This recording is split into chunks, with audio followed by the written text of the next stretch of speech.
guys, welcome back to my channel. If you're new here, my name is Amra. I hope you will enjoy the content of this video. If you do, please make sure to give us a thumbs up and make sure to subscribe. Today we have with us Crystal. She's a breast cancer survivor and she's written a book which is now being launched called Crystallize Your Health.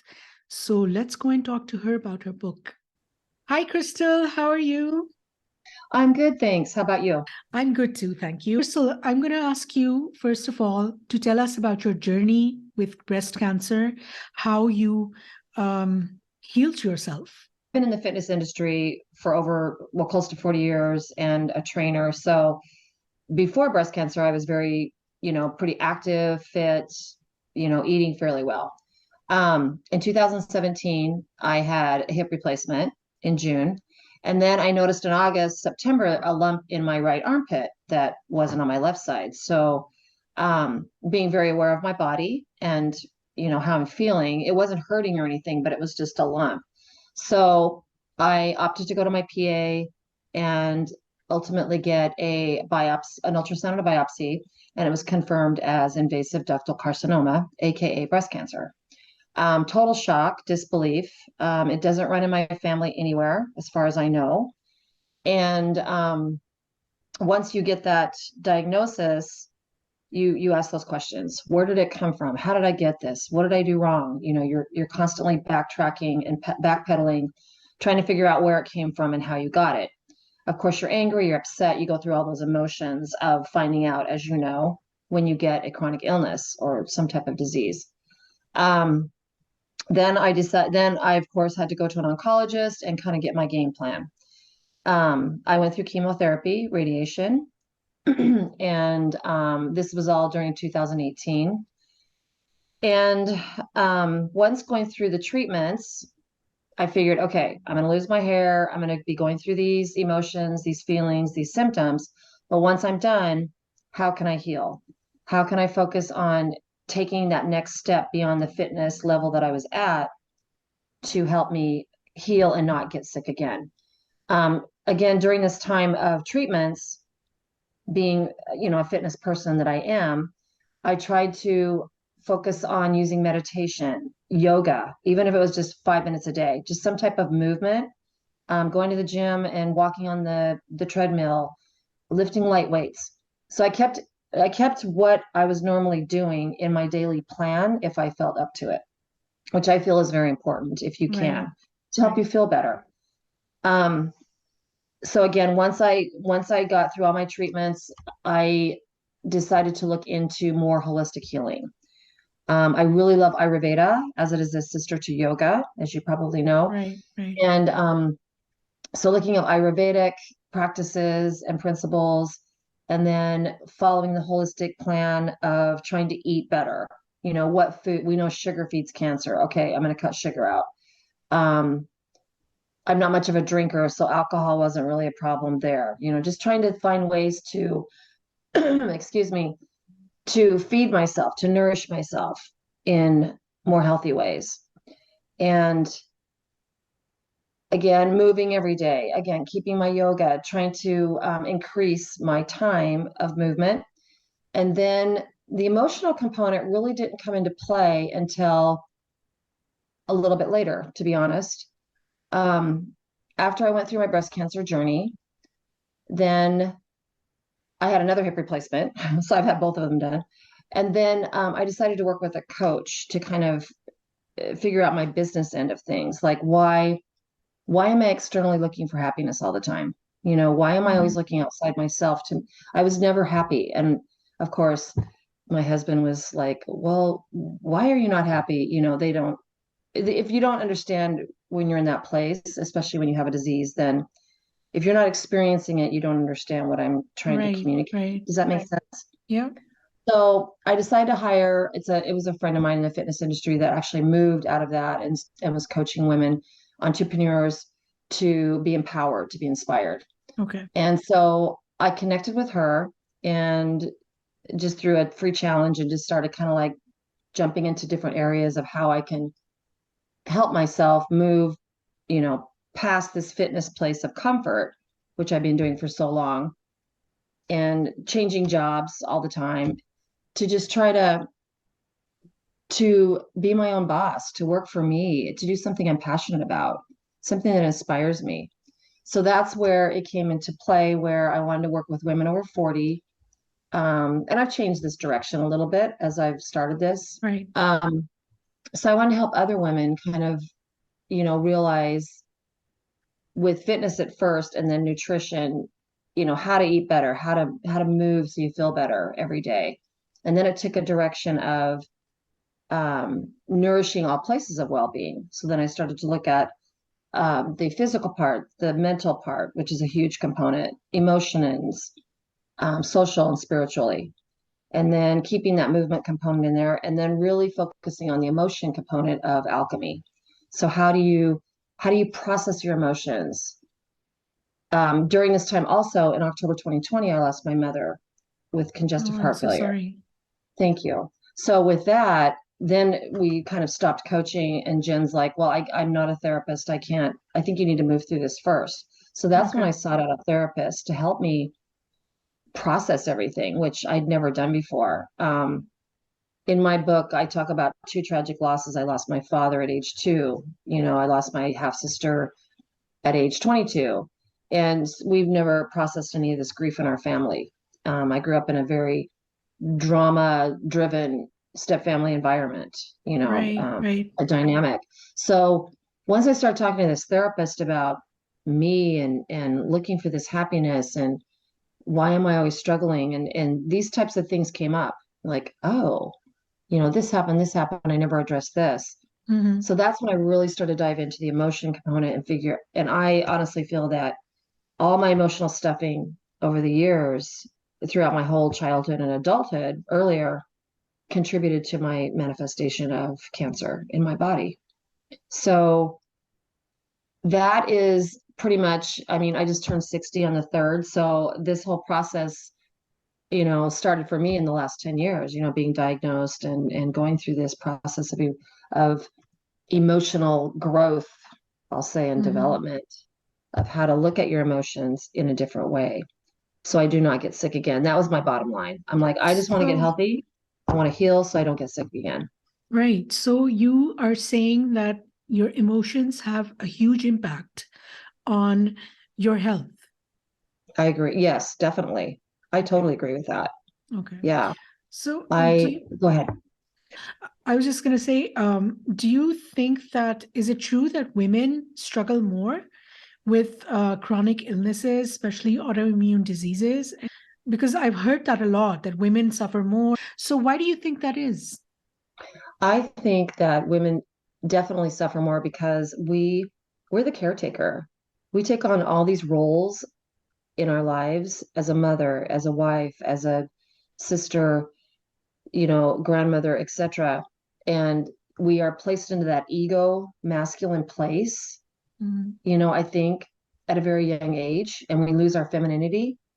So taking on that egotistical role of having all these roles of taking care of everybody else except ourselves, then we neglect ourselves. And I think that's what manifests disease, because we fail to take care of ourselves.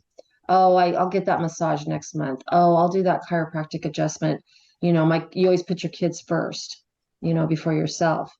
And so I think the lack of care with our nourishment, exercise, movement, mentally, physically, all the, emotionally, all the places of nourishment, Mhm. we lose that connection of who we are. Right. And and that and then when we ignore, with like I did, then things are starting to build inside of us and grow and manifest into a disease. So Right. we need to find that femininity component again, and that place of putting ourselves first. That's Take very care of interesting. you. Yeah, take care of yourself first. And then, you're going to be there to take on those roles. I mean, I think men have a hard time multitasking. They have a hard time, they're in that role of, okay, I've got to provide. I've got to provide. I've got to make. And I think as women, we're put into that place too, a lot of times with a lot more responsibility. Because we are working on both fronts, right? Exactly. We're taking on the mental load of taking care of everyone, and then we have to go out and work as well. So what do you suggest? Do you think that women should not go out and work? When you say getting in touch with our femininity, what do you, can you explain that a little bit? I think it's all about balance. We need to, and men should be doing this too. I mean, as women, we need to find that balance. We need to have that place of fun, bring that back into our lives of having fun and, working, because we do want to work. As a woman, I do want to work. Right. Like I said, I just turned 60 and I'm not even thinking about retirement. I want to be doing something. I want to share with others what I'm passionate about and what I love doing. And if that brings a fantastic income in, great. If it doesn't, that's okay too.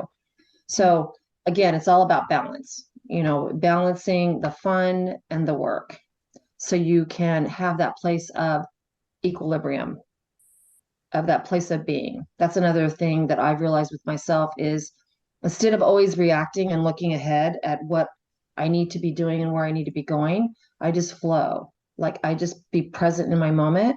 Right. And just be, which I think is a really huge healing component. It's a good place to be in. Yeah. But I think like you've mentioned in your book, you've worked really hard on finding out what triggers you, what makes you feel good, what makes you feel bad, how you create that balance, and that takes a lot of strength when you're suffering from an illness.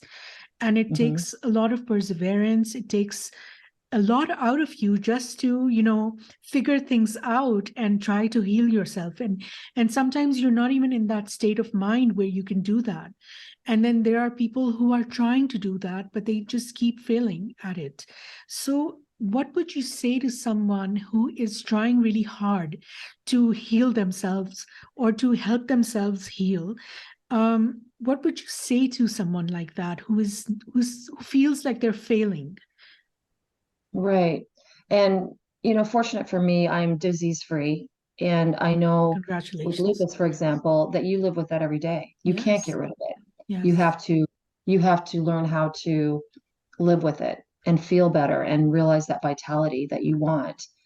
So I think that those women that are struggling daily, they need to find something for themselves that works for them. So how can they nourish themselves? How can they nourish themselves on those 5 places every day? Maybe it's meditation for 5 minutes. Maybe it's some movement, some stretching, some yoga, walking. I think each individual woman that's struggling needs to find something that works for her.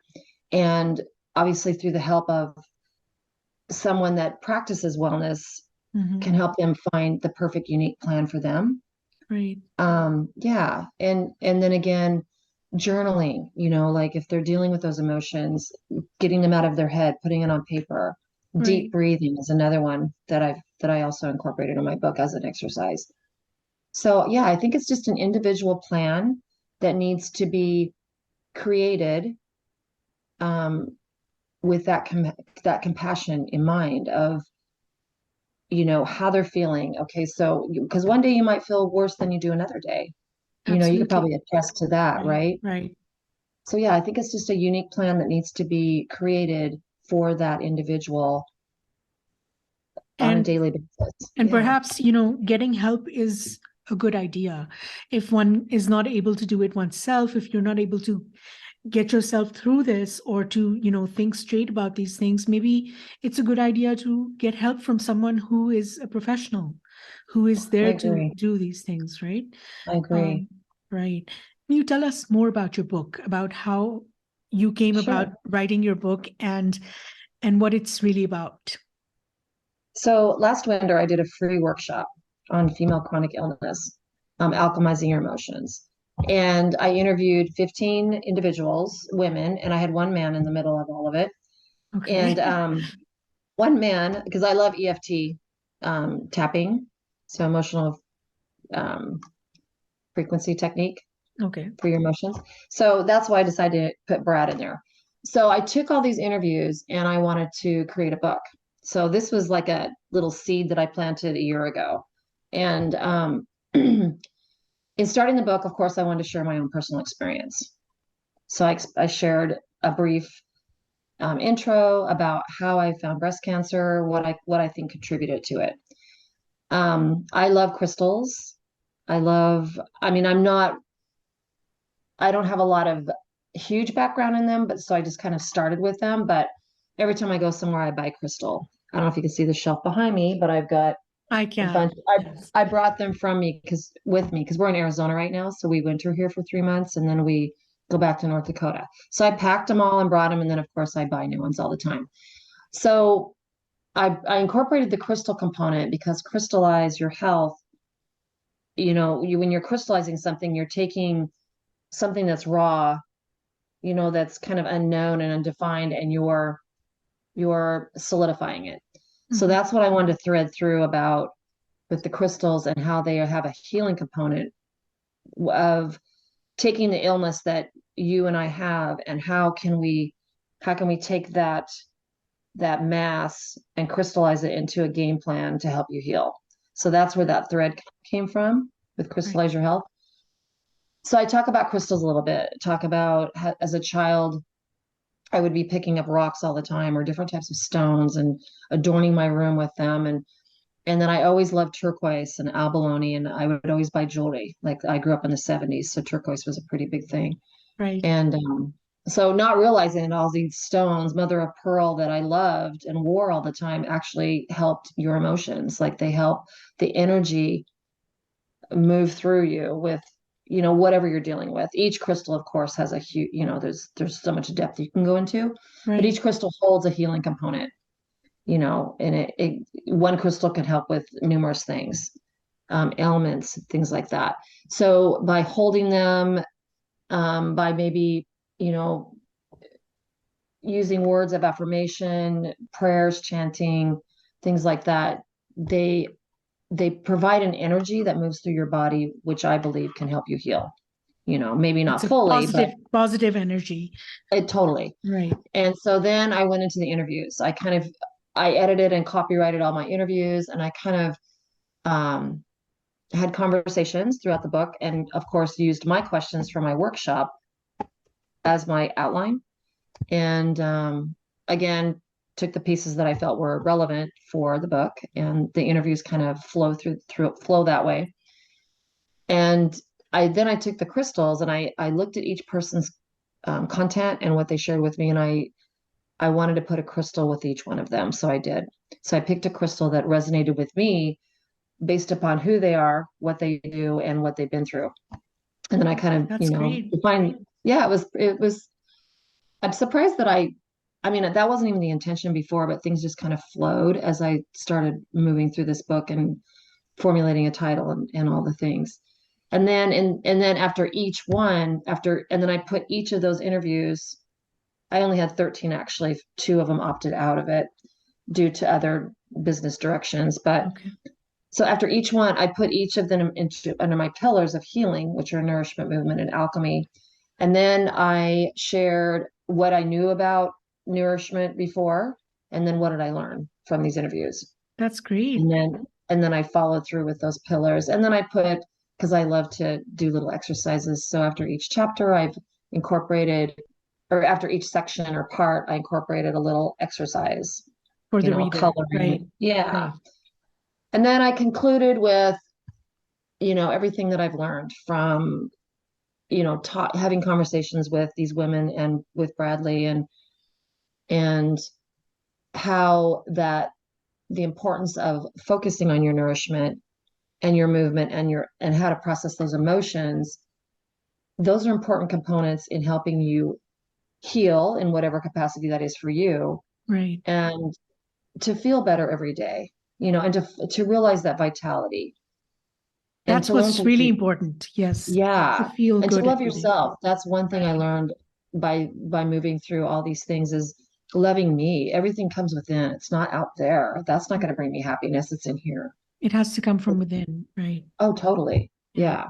So Yeah. that's kind of the book in the nutshell. I mean, it's a short read. It's not very long, but I believe it's powerful, That's you great. know. That's really great. And thank you so much, Crystal, for taking time Yeah. out and for talking to us. I really appreciate it. Well, thank you for the opportunity. I really appreciate you letting me share. Thank you so much for watching, guys. I hope you liked this video. I hope you enjoyed the content. I hope you learned something from it. If you did, please make sure to give us a thumbs up and subscribe if you haven't already. Also, if anyone is interested in getting in touch with Crystal on her socials or in buying the book, I will leave all the links in the description box below. And thank you once again for watching the video. I will see you next time. Bye-bye.